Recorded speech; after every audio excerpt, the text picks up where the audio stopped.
Hi everyone, welcome back to my channel. If you're new here, my name is Hannah and I'm currently renovating my 200-year-old farmhouse in Vermont.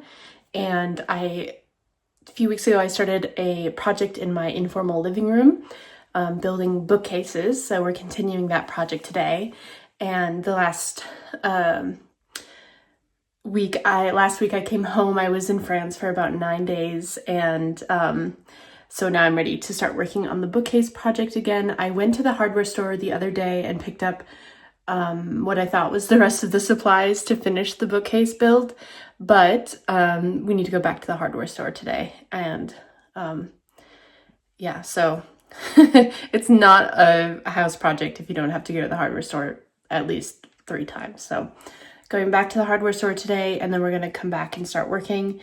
And let me show you what it's looking like, just to remind you where we left off last time. So this is our informal living room, and at one end we're building the bookcase, and we have our informal seating area, and then on one end we have my husband's work from home station. So it's very much a multi-purpose room, but we really need book storage. We have this built-in bookcase, but we have way more books than this. And we used to have our TV in the window, which worked fine, but I would really love to have this as a window seat and take advantage of that. And I like the TV over there better. So we're gonna have cupboards on the bottom for storage, and then above will be the bookcases, the bookcase part. And so today we need to basically trim it out. The whole carcass is built, but we need to add some MDF panels that I got the other day, just to finish off these sides. Add the trim. I'm going to be adding some rosettes and plinths on the top portion here to finish it. Basically making the face frame as well. We're going to do cabinet doors here, 3, 1 there, and then 2 over here. So we won't get to the cabinet doors today, but everything else we will accomplish today. I also thought I would just show you really quick. This is a painting that I got in France. I didn't really buy anything else. This is the only thing I bought. I went to like several antique shops, and I had planned to go to an antique market, but my flight was canceled, so I missed the antique market that I was going to go to. So I was a bit gutted, but this is the only painting that I got, and I just saw it and I thought it would be so perfect in this room. I love the blues and the little pops of like that kind of like salmony coral pink on the rocks. So I'm so happy with this. I kind of want to frame it, but I also kind of like it unframed. So we'll see, but it does really complement the painting that we have above the sofa here.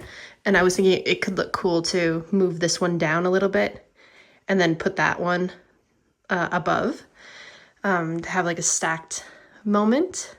But we'll see what happens. I'm getting ahead of myself. So anyways, let's go to the hardware store.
Hi everyone, I thought I would pause here for a second just to kind of talk about the design of the bookcase. It's something that I wanted to incorporate in the past few videos and I just didn't have the time and it didn't work out. So I thought this video is actually, I'm working on editing it right now, and it's pretty short. So I thought this video would be a great video to incorporate a little design chat, because one of my favorite parts of designing a room or a space is the process, like before I even get started, and kind of thinking through the problems and problem solving and just like being completely creative. And I find that the most fun and engaging thing. So I thought I would share that with you. So whenever I am thinking about a project or starting a project, I always begin on Pinterest. And I think lots of people probably do this just to like gather ideas and get inspiration for the design elements, or just like the general layout, or whatever you need to get inspiration for. Pinterest is a great place to start. So I actually created a Pinterest board when we got an accepted offer on our house, and started pouring ideas into the board. And I decided to organize it by having one board dedicated to our house and then subsections in that board for the different areas of our house. So this is that, and I have one called the study. So we call that room the study, but it's actually like an informal living room. That makes probably most sense to most people. If you've seen any of my other videos, you know that I love the kind of like traditional English cottage country home style, and so that's basically all of my inspiration. Lots of patterns and colors, but more like muted earthy colors rather than really bright and bold colors. Colors inspired by the countryside, colors inspired by nature. And so that's really what you're going to be seeing from me from here on out. So yeah, so lots of just like initial ideas to build bookcases in here, and I wasn't really sure the direction that I was going to take with it. And just trying to gather as much inspiration as I wanted, as many little things that just kind of sparked interest for me. And when we moved in, we painted the entire room Bennington gray. So I've loved pinning photos that have similar color schemes, so I love that one. And I loved the pediment added on the top. It looks like it maybe was from like Architectural Salvage. And yeah, so just lots of ideas. And now that I'm actually going back and looking at this, I noticed that this green is so similar to the wall color, and then this red is so similar to the one that I chose for the bookcase. So I'll show that to you in a little bit. So just throwing on lots of ideas, and then I kind of started to get hooked on this idea of a blue bookcase. So just pinning lots of photos of blue bookcases. One thing that I kind of got stuck on in the room was I wanted to preserve like a very informal seating arrangement in that room. I didn't want to have symmetrical sofa and chairs, sofa and love seat. I wanted it to feel kind of like more layered with the furniture, a little very informal, kind of just furniture haphazardly placed in the room. And so I was trying to pin photos of rooms that had featured more kind of an informal furniture layout. So essentially I was very set on blue. You would have seen in the last video that I sampled a lot of different blue paint colors, but then we got a new set of bedding from Piglet in Bed, and I will insert a photo right here so you can see what that looks like, because it's not currently on our bed. But then Harrison suggested that we paint the bookcase the color of the fitted sheet that we got, which is called like warm clay or something like that.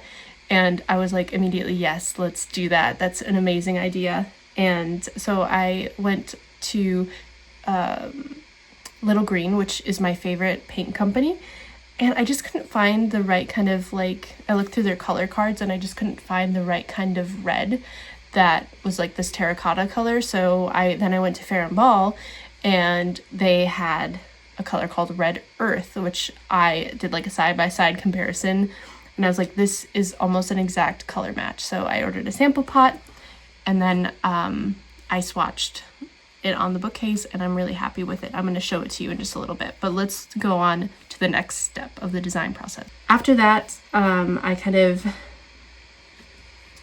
pull all of my ideas together in Milanote, and I think I've actually talked about Milanote before, but it's basically like a mood board, a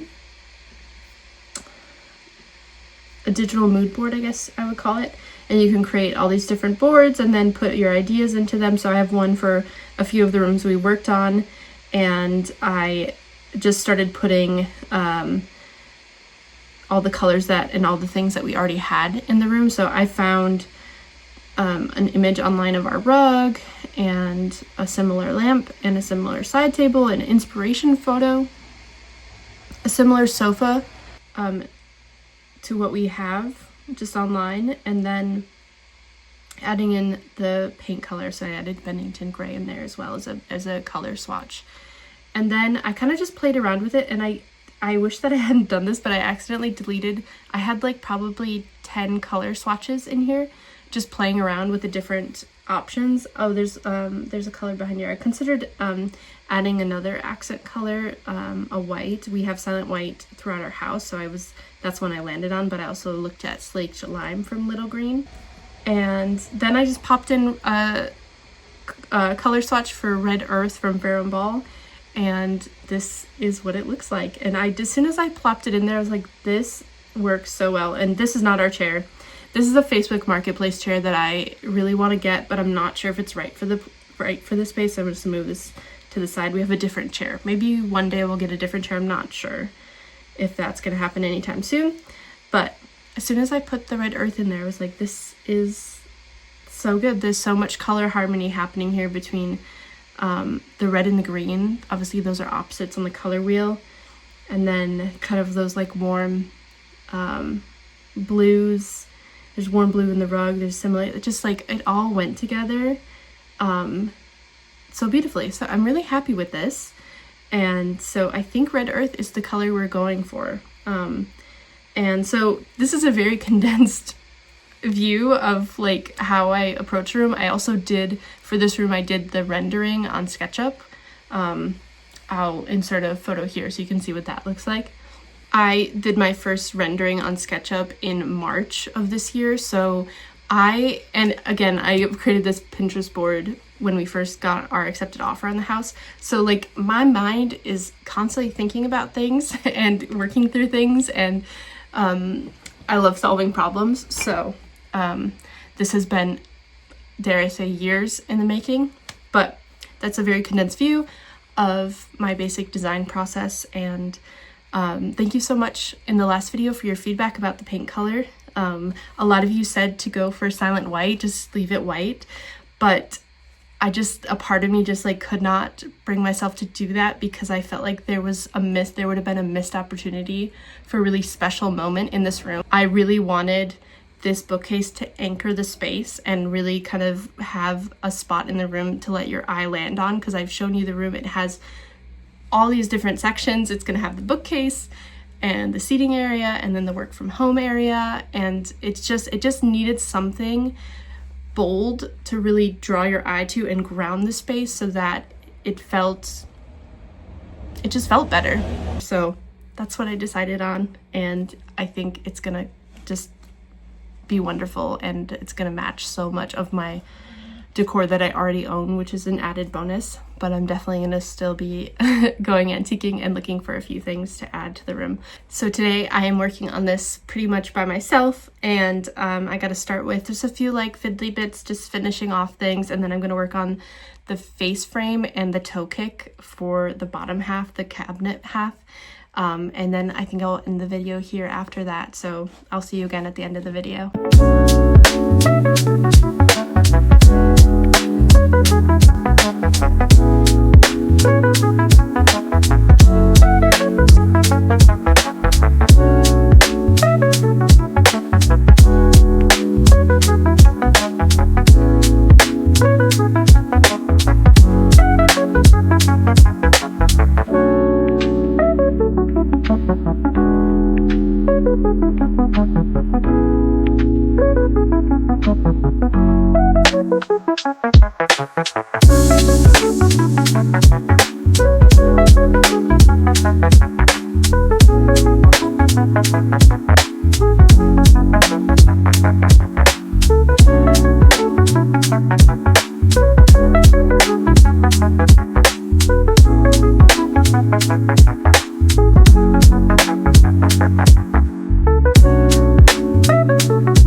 I'm gonna wrap up the video here for today, but before I do that, I wanted to show you the Red Earth by Fair & Ball paint sample.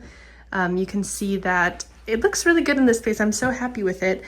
We have like those kind of clay reds in the rug and in the ottoman as well, and in kind of like those like peachy reddish colors in this painting and in the painting that I got in France. So I can really see it kind of tying so many elements together.